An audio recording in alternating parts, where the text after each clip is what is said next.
Hello friends, welcomes to Bhuvana channel 27. இன்றைக்கி சுகியம் எப்படி பண்ணுறதுன்னு பார்க்க போகிறோம். அதுக்கு தேவையான பொருட்கள்லாம் என்னென்னு பார்க்கலாம்.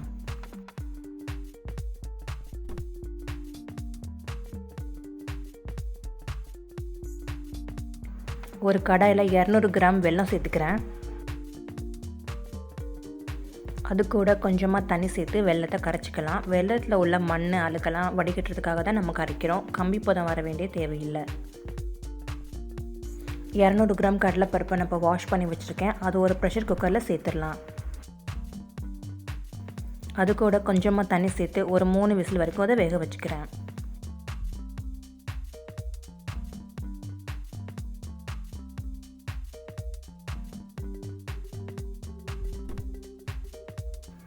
இப்போது வெல்லம் நல்லாவே கரைஞ்சிருச்சு. இப்போ அதை நம்ம வடிகட்டிக்கலாம்.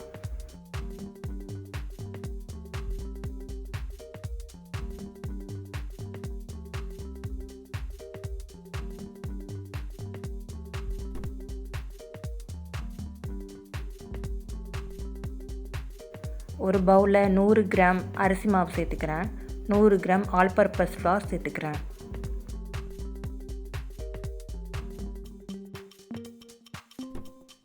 இது கூட கொஞ்சமாக உப்பு சேர்த்துக்கிறேன். கொஞ்சம் கொஞ்சமாக தண்ணி சேர்த்து தோசை மாவு பதத்துக்கு நம்ம இப்போ இதை கரைச்சிக்கலாம். இப்போ நம்ம டிப் பண்ணி ஃப்ரை பண்ணுறதுக்கு மாவு ரெடி ஆயிடுச்சு.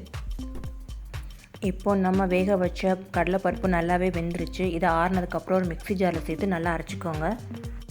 ஒரு பேனில் 1 டீஸ்பூன் நெய் சேர்த்துக்கிறேன். இது கூட 100 கிராம் அளவுக்கு துருவிய தேங்காய் சேர்த்துக்கிறேன். இப்போது தேங்காய் துருவலை நெய்யில் ஒரு 2 நிமிஷம் நம்ம ரோஸ்ட் பண்ணலாம்.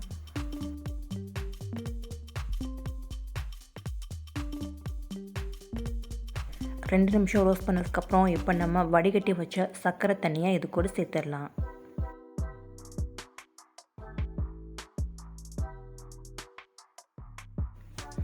இது கூட நம்ம அரைச்சி வச்சிருக்கிற கடலைப்பருப்பையும் சேர்த்துடலாம்.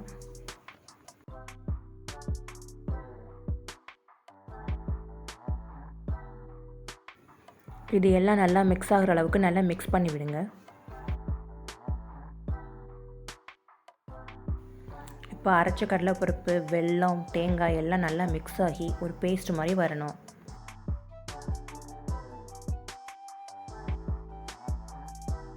இப்போ இது கூட ஒரு பிஞ்ச் அளவுக்கு ஏலக்காய் பொடி சேர்த்துக்கிறேன். கையில் நம்ம உருண்டையாக பிடிக்கிற அளவுக்கு இந்த மாவு நல்லா உருண்டையாக திரண்டு வரணும். இப்போ பாத்திரத்தில் ஒட்டாமல் வர்றது இதுதான் சரியான பதம். மாவு நல்லா ஆறுனதுக்கப்புறம் சின்ன சின்ன உருண்டைகளாக இந்த மாதிரி பிடிச்சிக்கோங்க. இப்போது எல்லா மாவுலேயும் நம்ம இதே மாதிரி செஞ்சிடலாம். இப்போது ஒரு ஸ்பூனில் நம்ம பிடிச்சி வச்சுருக்கிற உருண்டையை ஏற்கனவே கரைச்சி வச்சுருக்கிற மாவு மிக்சரில் டிப் பண்ணி இப்போ நம்ம ஆயிலில் ஃப்ரை பண்ணிக்கலாம். ஒன்றோடு ஒன்று ஒட்டாமல் தனித்தனியாக ஃப்ரை பண்ணுங்கள்.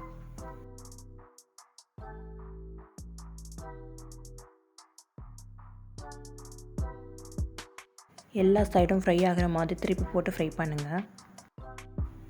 மீடியம் ஃப்ளேம்லேயே வச்சு ஃப்ரை பண்ணுங்கள், இல்லைன்னா சீக்கிரமாக கருகிடும். எல்லா சைடும் நல்லாவே ஃப்ரை ஆகிடுச்சு. இப்போ நம்ம வெளியில் எடுத்துடலாம். குழந்தைகளுக்கு ரொம்பவே பிடிச்ச டேஸ்டியான சுகியம் ரெடி ஆயிடுச்சு. உங்களுக்கு இந்த வீடியோ பிடிச்சிருந்தா நம்ம சேனலை சப்ஸ்கிரைப் பண்ணிக்கோங்க. உங்கள் ஃப்ரெண்ட்ஸ் எல்லாருக்கும் ஷேர் பண்ணுங்கள் அண்ட் நோட்டிஃபிகேஷனை ஆன் பண்ணிக்கோங்க. தேங்க்ஸ் ஃபார் வாட்சிங்.